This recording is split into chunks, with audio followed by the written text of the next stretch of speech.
Bismillah, Assalamualaikum warahmatullahi wabarakatuh. Perkenalkan, nama saya Nur Fadila dari kelas PAI 4C. Selanjutnya saya akan membawakan materi yang berjudul legitimasi dan komunikasi kebijakan pendidikan. Adapun yang dimaksud dengan kebijakan adalah aturan tertulis yang secara resmi dari suatu organisasi. Setelah suatu kebijakan itu dirumuskan, sebelum diterapkan di masyarakat, harus mendapatkan legitimasi atau kekuatan hukum yang menerapkan kebijakan tersebut kepada masyarakat terlebih dahulu. Secara umum, yang memiliki kewenangan untuk menjalankan legitimasi adalah pemerintah atau badan legislatif. Legitimasi itu sendiri adalah penerimaan dan pengakuan atas kewenangan yang diberikan oleh masyarakat kepada pimpinan yang telah diberikan kekuasaan.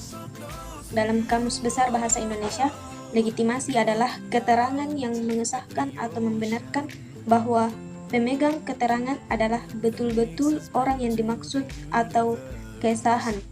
Sementara itu, legitimasi berasal dari bahasa Latin yaitu lex yang artinya hukum. Legitimasi merupakan pelaksanaan kegiatan yang dilakukan di antara kegiatan perumusan dengan pelaksanaan suatu kebijakan.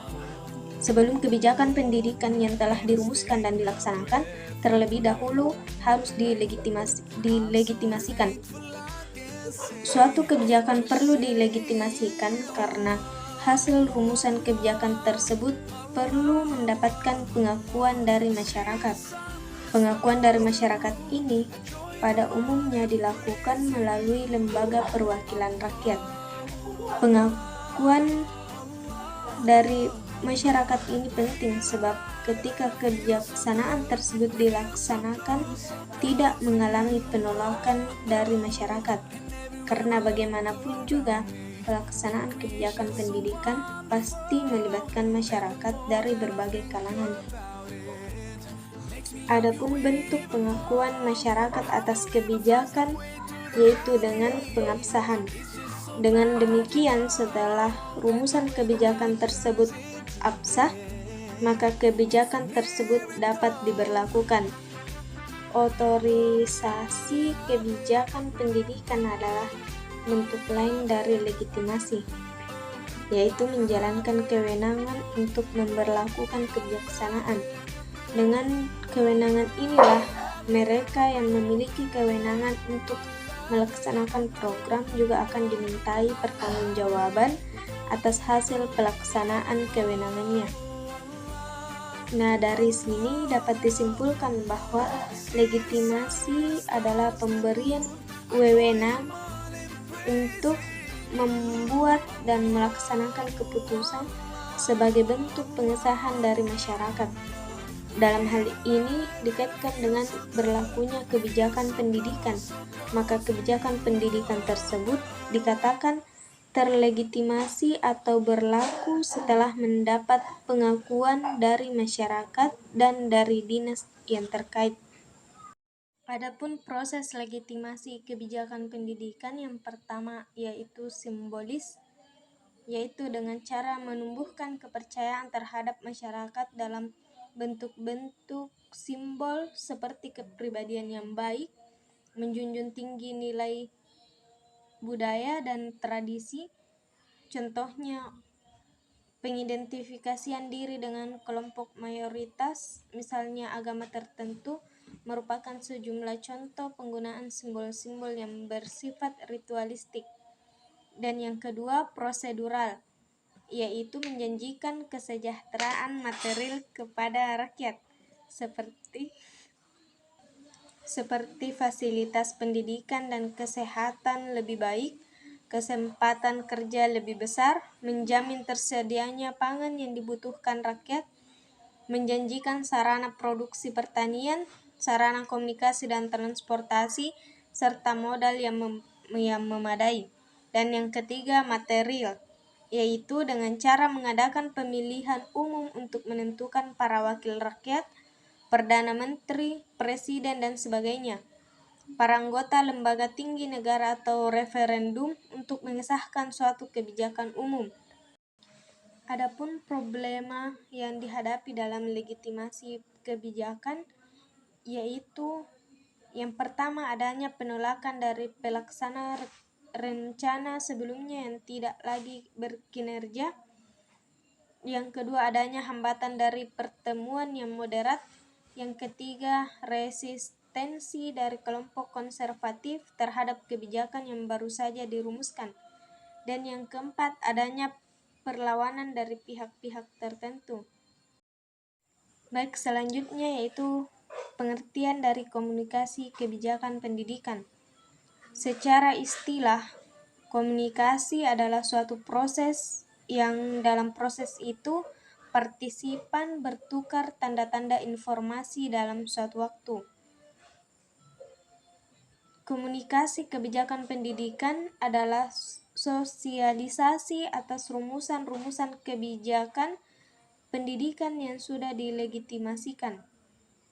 Sebagai komunikatornya adalah para aktor perumusan kebijakan pendidikan, sedangkan komunikannya adalah para pelaksana kebijakan pendidikan beserta dengan perangkat-perangkat dan masyarakat pada umumnya. Kemudian adapun bahan yang dikomunikasikan adalah rumusan-rumusan kebijakan, mulai dari konsidernya, isinya, sampai dengan penjelasannya. Selanjutnya, para pelaksana kebijakan pendidikan bersama dengan perangkatnya mengkomunikasikannya lagi rumusan kebijakan pendidikan tersebut kepada masyarakat. Kemudian, alasan pentingnya komunikasi kebijakan pendidikan. Dalam implementasi kebijakan pendidikan, komunikasi sangat diperlukan karena memiliki beberapa alasan, yaitu agar para pelaksana kebijakan pendidikan serta halayak umum dapat lebih memahami lebih dalam penyebab utama tidak diterimanya suatu kebijakan. Bisa jadi karena kurangnya pemahaman masyarakat tentang rumusan kebijakan yang telah dibuat. Maka dari itu, kebijakan pendidikan harus terus-menerus dikomunikasikan kepada masyarakat agar dapat dipahami lebih dalam. Yang kedua, agar terhindar dari kesalahpahaman.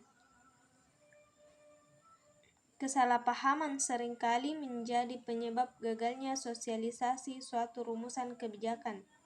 Komunikasi yang dilakukan secara terus-menerus bisa mengoreksi kesalahpahaman masyarakat terhadap suatu kebijakan. Di sini fungsi komunikasi yaitu komunikasi dengan para pembuat keputusan. Ini bertujuan untuk menyampaikan usul alternatif kebijakan kepada para pembuat keputusan sekaligus meyakinkan mereka bahwa kebijakan tersebut cukup realistis. Kemudian, komunikasi dengan cara perencana dan pengelola dalam pelaksanaan kebijakan. Komunikasi dengan pihak-pihak tersebut dimaksudkan untuk meyakinkan mereka bahwa alternatif kebijakan ini sudah diuji, apakah realistis atau tidak. Kemudian juga dimaksudkan agar tercipta kesinambungan antara apa yang akan diputuskan oleh pembuat keputusan dengan upaya penjabaran kebijakan tersebut dalam rencana dan pengelolaannya. Ketiga, komunikasi dengan cara pelaksana kebijakan diperlukan agar pihak-pihak yang melaksanakan setiap satuan kegiatan di lapangan mengetahui tujuan utama dari apa yang mereka lakukan. Tujuan lainnya agar mereka memiliki wawasan yang lebih luas mengenai apa yang mereka lakukan sehari-hari. Selanjutnya, komunikasi dengan masyarakat. Ini juga mutlak diperlukan dengan dasar pemikiran bahwa Pemimpin bangsa yang sekaligus merupakan pembuat keputusan adalah para pelaksana dari aspirasi masyarakat luas.